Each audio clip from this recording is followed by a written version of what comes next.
the ultimate goal that these people have in mind is the goal to create a one-world government run by the banking industry, run by the bankers, and they're doing it in sections. The European currency, the euro, and the European Constitution is one part of it. Now they're trying to do it in America with the North American Union, right? And they want to create a new currency called the Amero, right? And the whole agenda is to create a one-world government where everybody has an RFID chip implanted in them. All money is to be in those chips, right? There'll be no more cash. And this is given me straight from Rockefeller himself. This is what they want to accomplish. And all money will be in your chips. And so instead of having cash, anytime you have money in your chip, they can take out whatever they want to take out whenever they want to. If they say you owe us this much money in taxes, they just deduct it out of your chip digitally. Total control. Total control. And if you're like me or you, and you're protesting what they're doing, they can just turn off your chip. And you have nothing. You can't buy food. You can't do anything. It's total control of the people. And that chip's connected to a database that has your purchasing records, what you do, what everything, you sell. Everything is in there, you know? And so they want a one-world government controlled by them, everybody being chipped, all your money in those chips, and they control the chips, and they control people. And you become a slave. You become a serf to these people. That's their goal. That's their intentions. Eric, can you be specific about when you met Rockefeller, how it happened in these discussions? I met Rockefeller through a female attorney I knew who called me up one day and said, one of the Rockefellers would like to meet you. I had made a video called Mad as Hell, and he'd seen the video and wanted to meet me and knew I was running for governor of Nevada. So sure, I'd love to meet him. And I met him, and I liked him, and he was a very, very smart man. And we used to talk and share ideas and thoughts. And he's the one who told me 11 months before 9/11 ever happened that there was going to be an event. Never told me what the event was going to be, but there was going to be an event. And out of that event, we were going to invade Afghanistan to run pipelines from the Caspian Sea. We were going to invade Iraq, you know, to take over the oil fields, establish a base in the Middle East, and make it all part of the New World Order. And we'd go after Chavez in Venezuela. And sure enough, later 9/11 happened. And I remember he was telling me how how you're going to see soldiers looking in caves for people in Afghanistan and Pakistan and all these places. And there's going to be this war on terror, which is no real enemy. And the whole thing is a giant hoax, you know, but it's a way for the government to take over the American people. He told you it was going to be a hoax. Oh, yeah. Oh, yeah. There's no question. He says, there's going to be war on terror. And he's just laughing. There's no... Who are we fighting? I mean, why do you think 9/11 happened and then nothing's happened since then? Do you think that our security is so great here that these people who pulled off 9/11, who were able to, can't knock down another plane? Come on, it's ridiculous. 9/11 was done by people in our own government and our own banking system to perpetuate the fear of the American people into subordinating themselves to anything the government wants them to do. That's what it's about, and to create this war, this endless war on terror. And that's why and that was the first lie. And the next lie was going into Iraq, you know, to get Saddam Hussein out with his weapons of mass destruction. That was the next lie. Now, specifically, this was a little over 6 years ago? This was 11 months before 9/11. Yeah. And Nick Rockefeller, who's a lawyer, he's become your friend over the previous years, and he's saying to you that there's going to be this big event, and then out of that we're going to have a war on terror, and it's just going to go on and on. Right. An endless war on terror without any real enemy. That you can never, so you can never define a winner. And did he say that it's going to be perfect because you can't define an enemy, it just goes on and on? Yeah, because you can't define a winner. There's no one to beat, so it goes on and on forever. And they can do whatever they want. They scare the hell out of the American public. Look, this whole war on terror is a fraud.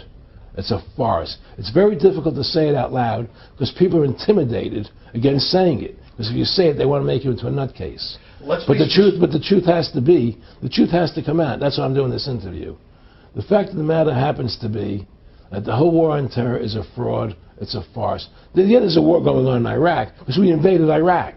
And people over there fighting, you know. But the war on terror, that's a joke, you know. And until we discover what really happened on 9/11 and who was responsible for 9/11, because that's where the war on terror emanates from. That's where it comes from. It was 9/11 that allowed this war on terror to begin. And until we get to the bottom root of 9/11, the truth of 9/11, we'll never know about the war on terror. Aaron, you said that he was, and I think it's important, and I know this about the Rockefellers from Dr. Dennis Cuddy and many others, who literally, you'll be 20 years old in a lunch line at college, and there's David Rockefeller. And I mean, they're experts at recruiting and getting what they call players, and that clearly he was, I mean, I want to make it specific and just get you to reiterate what you said last night about you got 30% of the vote, you were having an effect, you made mad as hell, they knew that you'd started the Constitution Party, they knew that you were somebody who was taking action and getting things done, you'd already made some big films, had a lot of other successes, so they were trying to recruit you, and didn't it come down to the point of, hey, we are here to recruit you, and don't worry, your chip's going to say, don't mess with us, you know, this guy's don't touch. Yes, that did happen. I was definitely being recruited.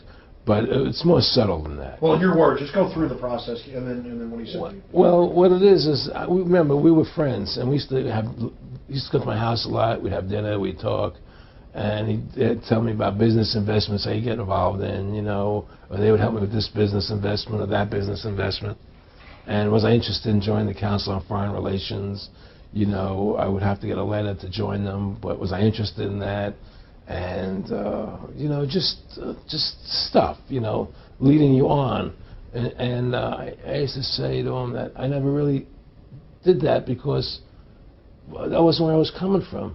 You know, as much as I like you, Nick, you know, your ways and my ways we're on the opposite side of the fence. You know, I don't believe in enslaving people. You know, and he would come back with, "Oh, I do." Or? Well, it would be more like, you know. It's better for them. Well, it's more like, you know, how do I put it? It was like, what do you care about them? What do you care about those people? What difference does it make to you? Take care of your own life. Do the best you can for you and your family. What do the rest of the people mean to you? They don't mean anything to you. They're just serfs. They're just people. You know, it was just a lack of caring, you know, and that's just not who I was. It was just sort of like cold, you know. It was just like cold, you know. And I used to say to him, what's the point of all this?